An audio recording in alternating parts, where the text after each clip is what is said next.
Good afternoon, everyone.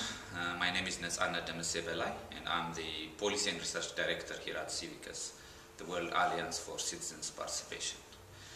I'm extremely humbled and honored to address this esteemed gathering, and I regret for not having the opportunity to meet and address you in person. I must, however, thank the conference organizers, including my good friend Michael McManus, for allowing me this opportunity to send you this message virtually.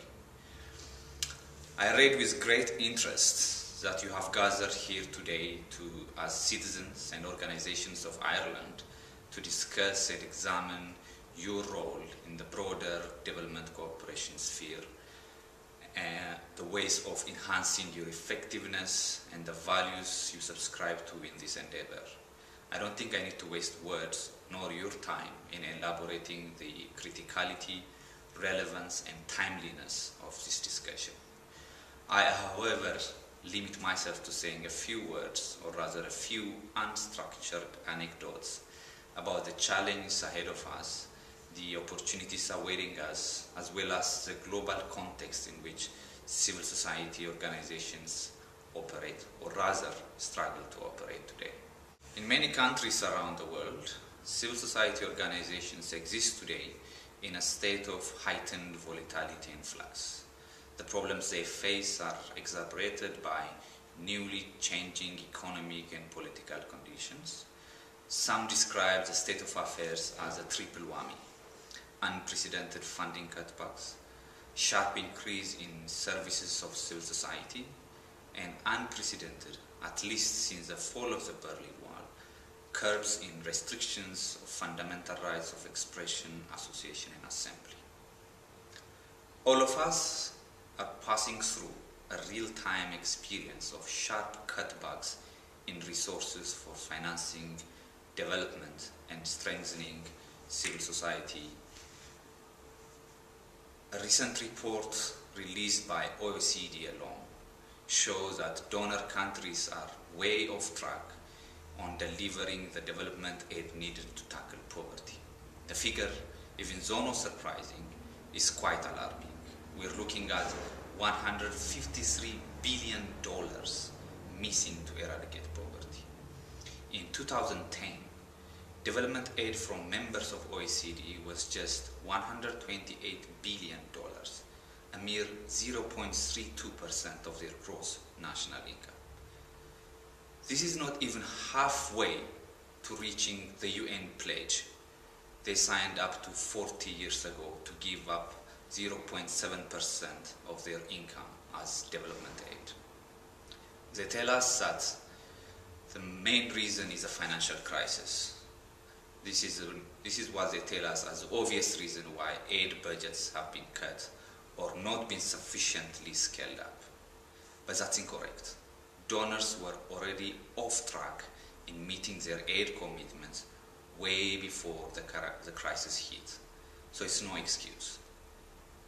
There's also another side to this story, as evidenced by various reports issued, including a recent one issued by Oxfam. There seems to be a clear trend of militarizing and politicizing development aid. Some donors are increasingly concentrating both humanitarian and development aid on countries and regions seen to threaten their own immediate security interests, while neglecting other equally insecure, impoverished, and conflict-affected places. Since 2002, 1/3 of all development aid to the 48 states labeled as fragile by OECD has gone into just 3 countries: Iraq, Afghanistan, and Pakistan. During this period, Iraq and Afghanistan alone has accounted for over 2/5 of the entire $178 billion global increase in aid provided by wealthy countries. US aid funds allocated to frontline military commanders to win the hearts and minds in Iraq and Afghanistan are now almost as large as the worldwide development assistance budget of the US government's aid agency, the USAID. Such practices are not new, but unfortunately, more recent aid policy shifts have increased this trend. It's growing and growing in unprecedented rate. Both in Europe and North America, aid policies and programs skewed by donors' foreign policy and national security interests are beginning to be formally embedded in international development strategies and humanitarian practices. Foreign policy biases have since 2001 been written formally into aid policies and funding decisions in the United States of America, Canada, and France. Elsewhere, according to Oxfam and others, including the UK, Australia, and European Union, such priorities are at risk of being formally embedded in the new international development strategies. Another aspect which many of you have already felt is the growing and the gross impact of aid budget cuts on northern civil society organizations. In these difficult times, most of you in the north are faced with increasing pressure to operate with a very thin budget, but also most importantly, to evidence your own relevance and efficiency. Value for money, as they call it. But as you may agree with me, the true picture is much more complex. The combination of dependence on state resources of funding, an advocacy model based on proximity to the levels of power, a disconnect between groups whose primary focus is international and their domestic constituencies, as well as inflexible, corporatized organizational structures, seem to be posing serious threat to the continued survival of some and effectiveness of many northern organizations. But of course, in these uncertain times also presents an opportunity for northern groups to study and learn best practices from their peers in the south. Groups that have considerable long years of experience in negotiating turbulent political waters, hostile relations with their governments, and operating with extremely thin resources. Global trends also attest that there is a very serious rollback in democratic freedoms across the world. In both global north and south, civil society groups battling to preserve hard-fought freedoms are increasingly finding it difficult, and they're finding themselves being pushed against the wall. Civicus' own monitoring, as well as reports issued by well-respected groups from across the globe, they show that there is sharp spikes in frequency and intensity of attacks on civil society, including in 2009 and 2010. What began as a knee-jerk reaction to the horrific terrorist attacks in the United States of America in 9/11, it assumed a life of its own by the end of the decade, when the full force of unrelenting onslaught on fundamental freedoms through security and other regulatory measures assumed global prominence. The world is presently witnessing a cascade of laws, regulatory measures to restrict the rights of citizens to freely express their views, associate, and assemble. In far too many locations, law and practice is being altered to prevent civil society groups from being formed, from carrying out their legitimate activities and accessing resources. Peaceful demonstrators, activists, journalists, human rights defenders, and ordinary citizens are increasingly faced motivated prosecution, harassment, physical abuse, and threats to their lives and safety. In a number of well-respected and well-established democracies, where hitherto civil society space was considered secure, groups critical of government official policies are finding themselves being pushed to the margins through cuts in official funding, and denial of invitations to key forums where public policies are shaped to send a clear message that dissent is unwelcome. The preferred justifications range from counter-terrorism to national security, cultural relativism to national sovereignty, and also government ownership of development processes as opposed to democratic ownership. We are not the only ones saying this. Various government bodies, regional and international human rights bodies are highlighting this alarming global phenomenon.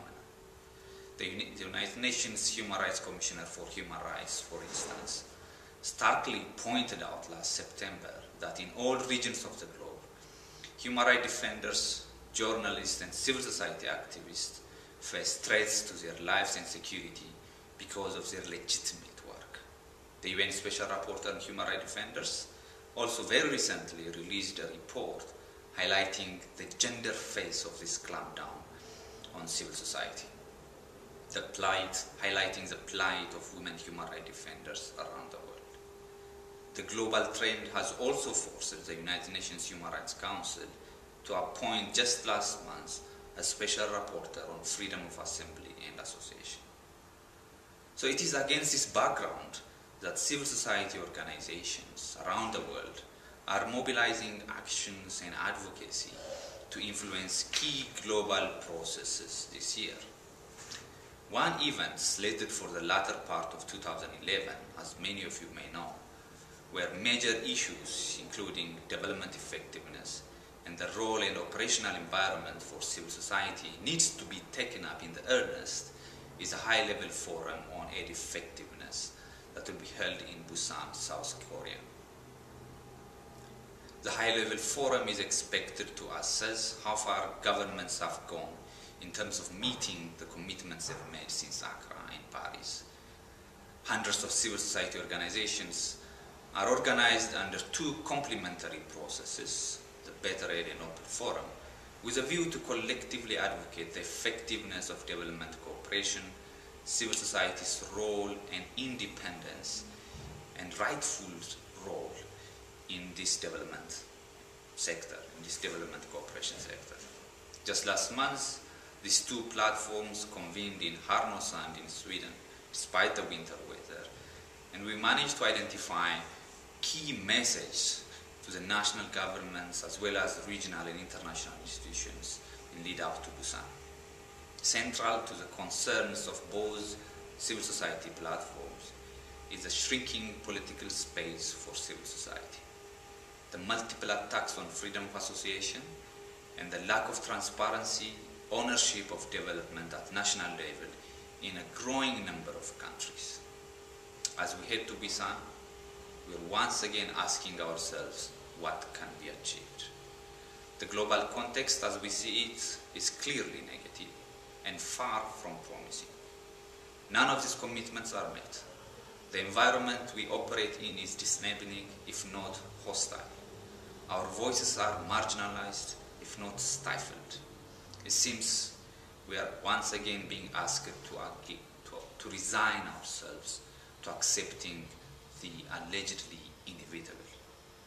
But let's ask ourselves, is this really inevitable? I ask you to think about this question this afternoon.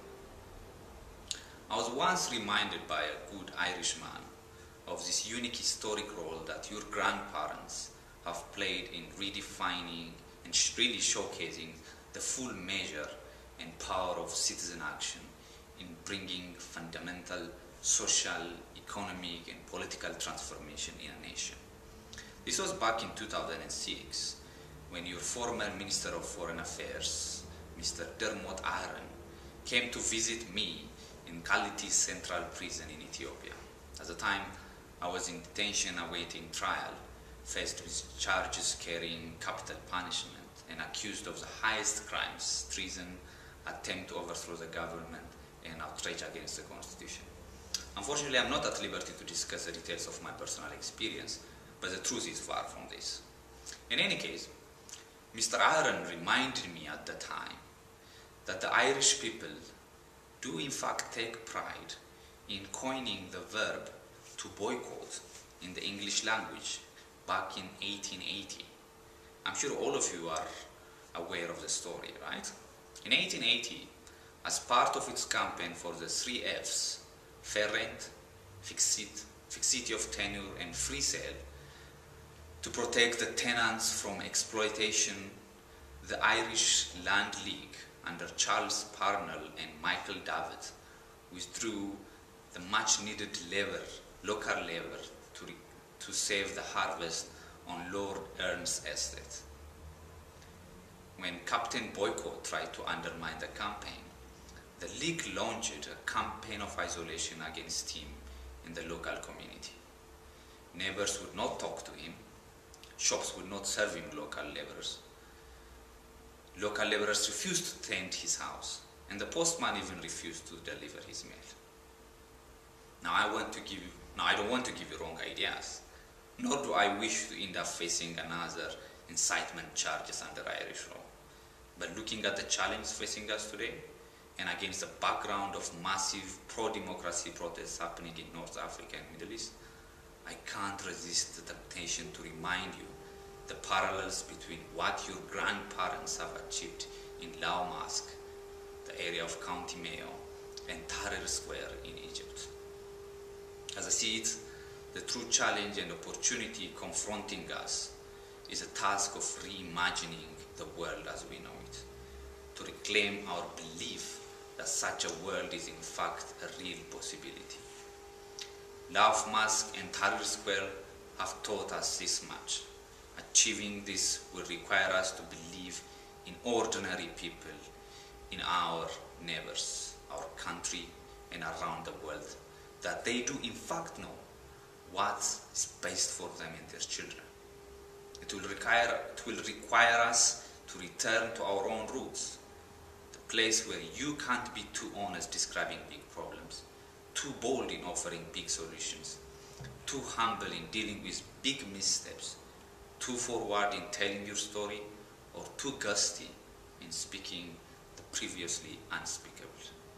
I thank you and wish you a productive afternoon.